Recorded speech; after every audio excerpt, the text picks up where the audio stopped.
Hello, and welcome to Dark Hearts with Stacy Lee.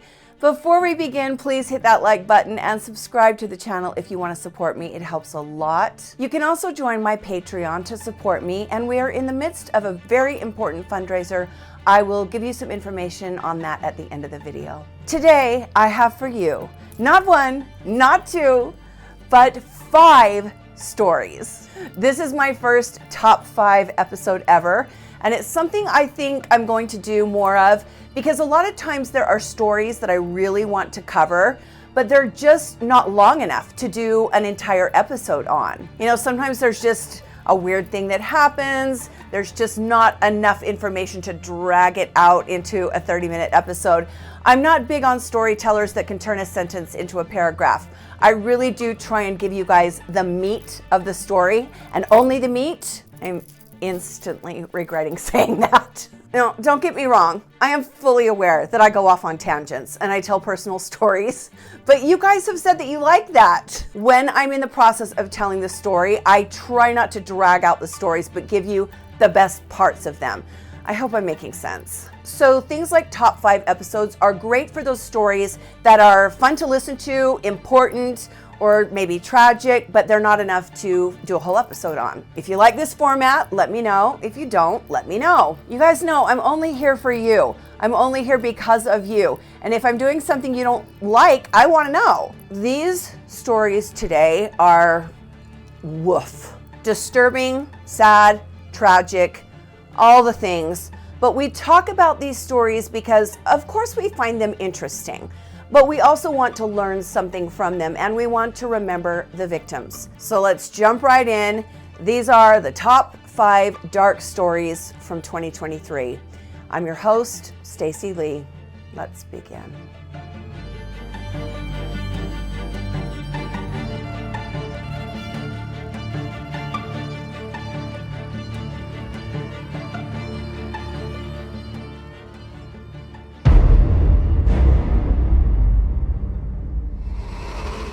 This young woman is Jung Yu Jong. She is a 23-year-old South Korean woman who was obsessed with true crime shows and true crime stories, and this is why this story is so fascinating to me. There are millions and millions of us all over the world.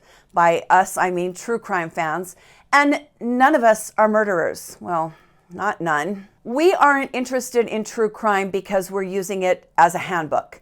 We're interested for all kinds of reasons besides that. Some of us find the science fascinating. Some of us like the storytelling aspect. Some of us have been through things that are very dark in our own lives, and watching dark stories makes us feel brave. It makes us feel like we're able to conquer our fears by exposing ourselves to scary things. And some of us just like the darker side of life. I saw a big content creator on TikTok, he goes by Tizzy Ent, call us ghouls. And I was really put out by that. You know, I mean, he's not wrong, but at the same time, we do a lot of good here in this community, and people on the outside don't know that. There are millions of us that know so much about so many true crime cases, and we wouldn't harm a fly. Well, Jung is not one of us. She has our same interests, but she does not share our intentions. Jung became so obsessed with true crime stories that she decided she wanted to see if she could get away with committing a dark crime.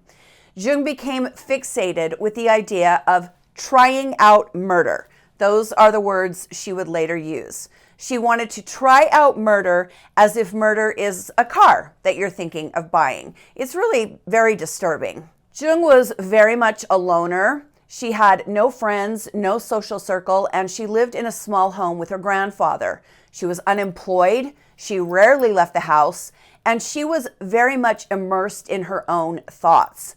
She very much lived in her own little world. Jung decided that if she was going to try out murder, the first thing she had to do was find a victim. In May of 2023, she created a profile on linguistics apps, posing as the mother of a high school student who wanted to take English lessons. Jung began communicating with teachers on those apps, kind of interviewing them over the app to choose her victim. She preferred women, and police would later discover that she spoke with over 50 English teachers before setting her sights on a 26-year-old teacher who lived in the southeastern city of Busan. The teacher's name has never been released. Jung set up a meeting to meet this teacher at her home and told the teacher that her daughter would be coming for the first lesson.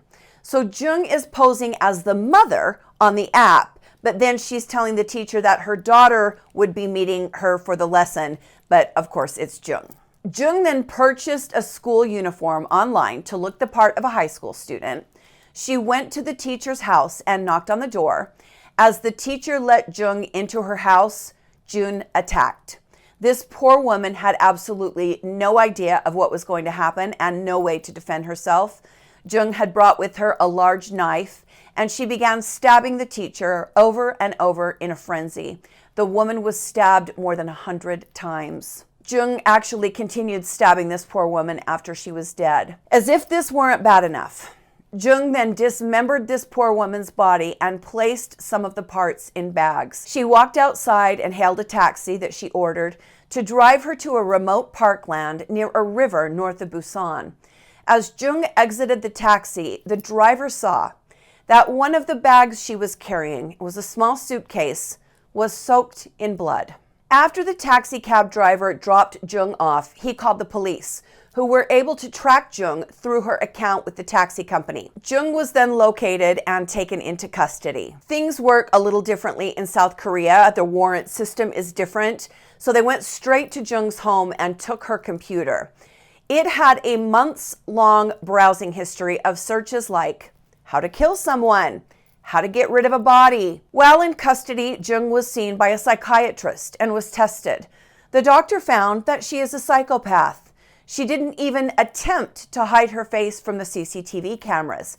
Here you see Jung on CCTV walking calmly down the street to her taxi, pulling behind her a wheeled suitcase full of body parts. Body parts she didn't realize would bleed through the suitcase on the drive to the lake. Jung confessed to the crime in June of 2023, saying she was suffering with hallucinations and mental disorders, but the court rejected her argument.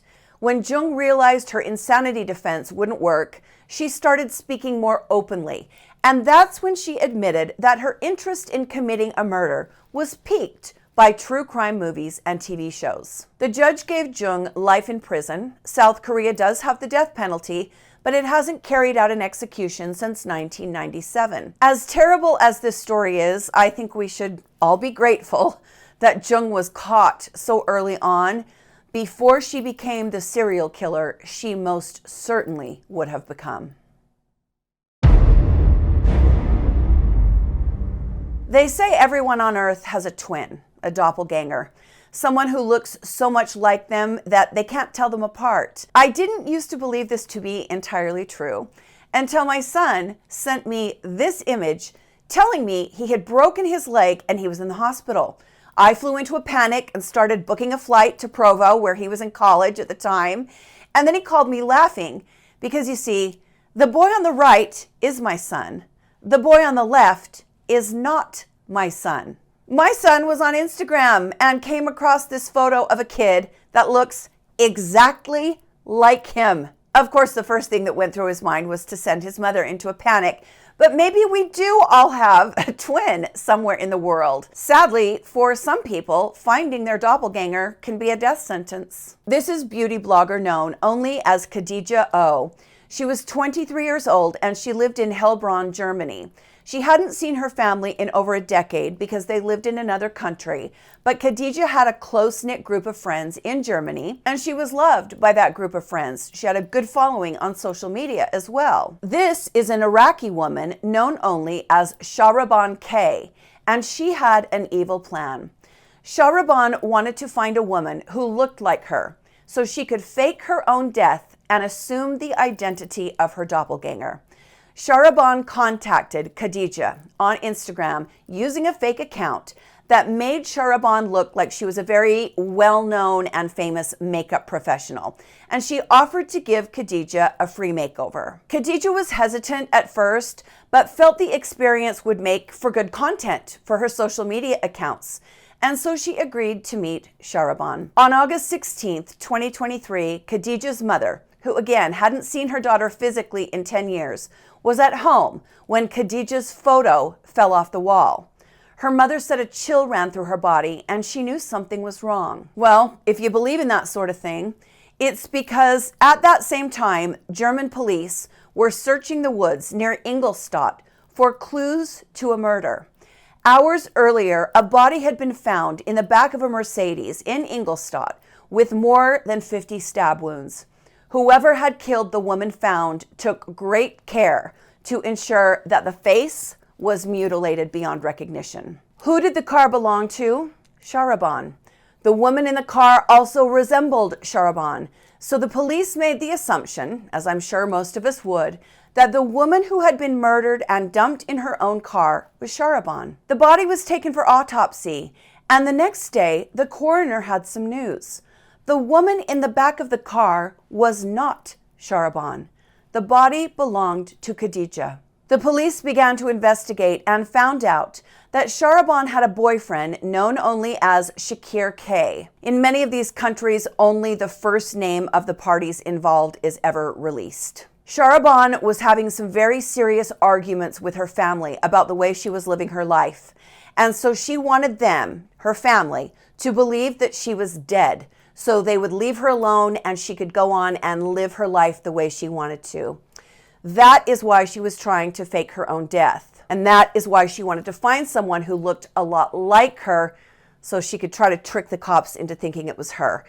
These people must not watch the kind of stuff we watch. We don't have a lot of details on the investigation because of the way things are done in Germany, but apparently there is very solid evidence and a very solid trail leading from Shahraban and her boyfriend, Sharif, to Kadija's murder. Kadija's mother, a woman named Bous Sharifa, is very angry about the way her daughter's case has been handled.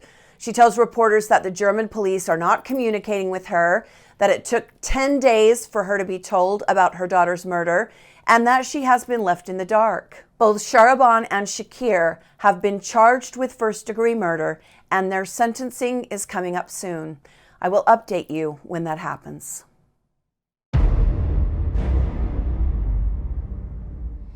The next story is an old story with a brand new update. This is Daisy May Heath. She was born in 1958, and as she grew, she became a strong athlete. She played softball and basketball, and she was exceptionally dedicated to her family. In the late 1980s, Daisy went through a tough time. Her infant daughter and her beloved grandmother died very close to each other, and she was struggling. And then Daisy vanished in the summer of 1987. Daisy's backpack, keys, and a turquoise ring were found in an area west of White Swan, which is near the Washington State Reservation. For decades, no one knew what happened to Daisy May Heath. I think it's very important to point out that between 1985 and 1995, 14 Indigenous women, 14 that we know of, were murdered in that area, and all of those murders remain unsolved. If 14 white women went missing in a 5-mile radius, can you imagine? You can scream and yell all you want about the truth. I don't want to hear it. The truth is that Indigenous women are not treated the same way that white women are. We do facts here, and that's a fact. Now, the entire Yakima Reservation is 1.3 million acres. It is a huge area, but it's not heavily populated.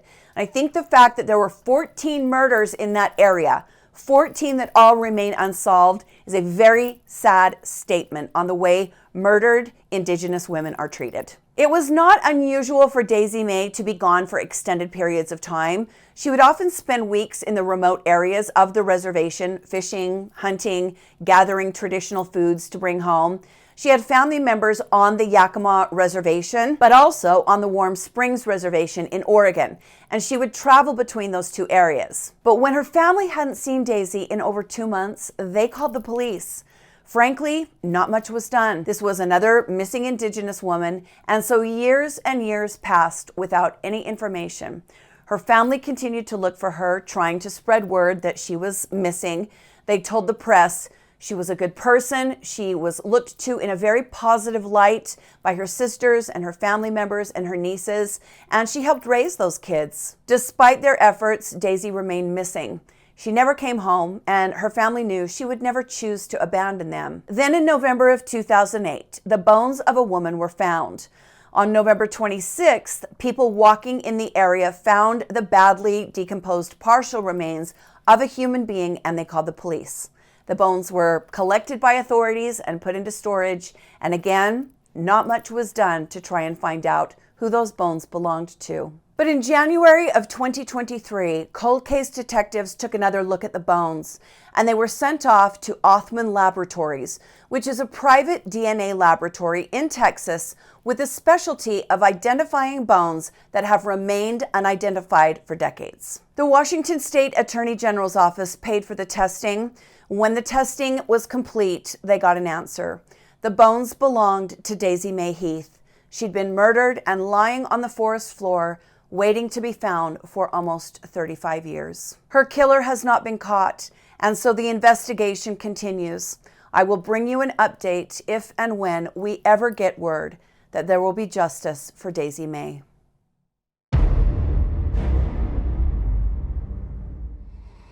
This is James Craig. He was a well-known dentist in Aurora, Colorado. Aurora is a suburb of Denver. We actually traveled there on this episode of Dining with Death. It's the site of the infamous and terrible movie theater shooting. James Craig was married to this woman, Angela Craig, and together they had 6 children. On March 6, 2023, Angela told Craig that she was feeling sick. An hour later, she was much, much worse. And finally, Craig took his wife to the hospital. The hospital told Angela that she either had a really bad flu or that she had eaten something bad, and they sent her home. But then a few days later, she was back at the hospital complaining about the same ailments. For the next 2 weeks, Angela suffered, and she visited the hospital 3 times. On her last visit, Angela could not even stand up. She was in and out of consciousness, and on March 15th, she slipped into a coma, and she was then put on life support. Doctors were baffled as to what was causing Angela's illness. They'd run all the usual tests, and nothing was coming back as glaringly obvious. So they began to run some more obscure tests. Each time Angela was admitted to the hospital, she was in worse shape than the time before. And she always told the nurses and physicians that were attending to her, I feel drugged. I feel like I've been drugged. Angela was having horrible headaches. They were so bad she could barely stand to move. Her nausea was awful. She was vomiting. She was unable to eat. She was very, very sick. Angela and Craig's circle of friends and even their employees at the dentist office were terribly worried about Angela. The couple worked together in Craig's dental office. The office staff describes them as 2 peas in a pod. They said the couple was very cute together, that they were very much in love, and that they loved to play pranks on one another. One of the office staff actually told reporters, I knew them well, and they seemed like the perfect couple. They'd been married for 23 years. They had 6 kids together. They had a beautiful home and a thriving dental practice. It seemed like they had it all. Patients of Dr. Craig were equally concerned about Angela's rapidly declining health. One of their patients, a man named Stephen Tubbs, said, I thought Craig was a great guy. I got incredibly competent, friendly care from him. He was a family man. We talked about his kids. We talked about his wife. I met his wife. She was the heart and soul of that family. She was not someone that would just sit there and stay quiet. She was engaged in the dental practice. She was somebody who was talking about ideas and marketing and the message. When Angela first presented at the ER on March 6th, the level of concern was somewhat low. Like I said, they thought food poisoning or the flu. When Craig would be forced to leave Angela at home, recuperating, in order for him to go to work, he would send her text messages. One said, I love you. It was so nice hanging out with you and just watching a show and snuggling. Another said, hi, baby. I love your face. If I sent a text like that to my husband, he would be like, are you kidnapped? Are you in danger? Do you need help? It's the one cancer quality that I do not have. I'm not romantic. The couple's friends gathered around them. They brought meals and they talked in whispers as Angela got sicker and sicker and sicker. And then on the 15th, when she slipped into a coma and was put on life support, the couple's friends were there to support them, to help with the kids, to make sure the kids were fed and taken care of. It was all terribly tragic. This young, beautiful mother, full of life, stricken with such a terrible illness. And then on March 18th, 3 days after she was put on life support, Angela Craig died. The people in the couple's lives were devastated, but they had no idea that behind the scenes, police had been investigating. Hours after Angela's death, her loving and perfect husband, Craig, was arrested. A package had been delivered to Craig's dental office. A package he told his staff not to open, but someone got a glimpse of the label. What was inside the package? Potassium cyanide. One of the office staff said to another employee, "Why are we getting potassium cyanide at a dental office?" And that's when they knew Angela Craig didn't have the flu and she didn't have food poisoning. She'd been actually poisoned. Angela Craig's body was sent for autopsy. The coroner knew what to look for and he found it. Angela's body was full of cyanide. The police searched James' computer. They found searches for things like, how many grams of pure arsenic will kill a human? Unreal. James then obtained the poison using his dental practice as a cover. I don't know what he said to get the poison. And he started putting the poison in Angela's protein shakes. She drank them every day. James would make them for her. So this was easy. Just a few little flecks of powder and he would be rid of her. Come to find out, James Craig had met another woman because, of course, he had. Isn't there always another woman or another man in these cases? He'd gone to Vegas for a dental conference, and there he met a woman named Karen Kane, an orthodontist from Austin. They had met just a couple of weeks before Angela first got sick. Jim even flew Karen to Colorado while Angela was sick so they could see each other. Then the police found out that James was also way in over his head in debt. He had over $2 million in liabilities and he was about to file for bankruptcy. Just a couple of months ago, James' trial was pushed back for the second time. It's now scheduled to begin on August 8th, 2024, and you know when it does, I will be right here to bring you all the updates.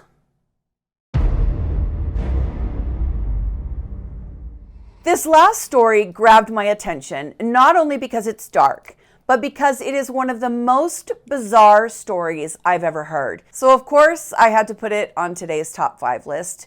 This story takes place in Minnesota. This is Levi Axel, and he is 27 years old. The trouble all started back in 2018. Levi had his then 22-month-old daughter in daycare at the Grand Marais Daycare Center. There were lots of kids at the daycare center. It was a popular place and it had a good reputation. As Levi would drop his daughter off at daycare each day, he started to notice something. There was this van. He noticed the van for the first time not long after he started taking his daughter to daycare, and then he noticed the van was there day after day after day. Levi decided he wanted to know who owned the van and why it was there. It looked like what I call a murder van, and it put Levi on edge. Now, in a lot of stories, we would say, this is great, this is vigilant, somebody's paying attention. And I still think that. Levi found out that the owner of the van was a man named Lawrence V. Scully, and he was 77 years old. After finding out who the man was, Levi looked into his background and found out that back in 1979, Lawrence Scully was convicted in Kennebec County, Minnesota, of sexually assaulting a 6-year-old girl. Lawrence went to prison for that crime, and he was released in 1982. Levi Axel became convinced that Lawrence Scully, who was an actual sex offender, was watching the children at the daycare. Now, there are varying reports on whether or not that was actually happening. Levi went to the courts and applied for a restraining order against Lawrence. Initially, it was granted, but then a few weeks later, after some investigation, The courts dismissed the order of protection, saying there just wasn't any evidence that this man was sitting in his van and watching the kids. The van was parked there sometimes it wasn't, because the man lived and worked in the vicinity.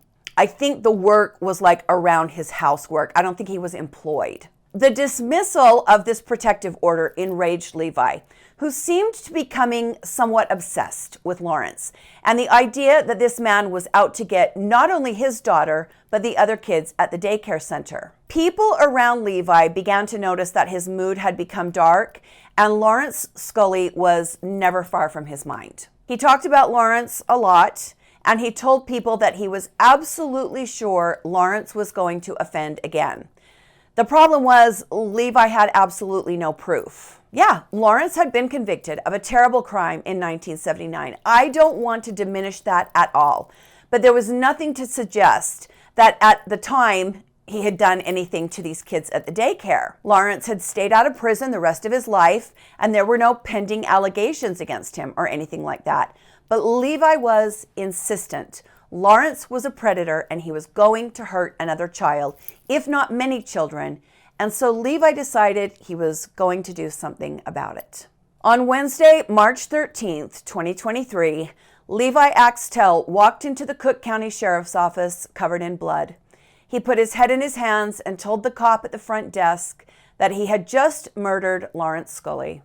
The cop at the front desk immediately called for backup, and Levi was placed in handcuffs and taken into custody. Officers were then sent to Lawrence Scully's house, and what they found...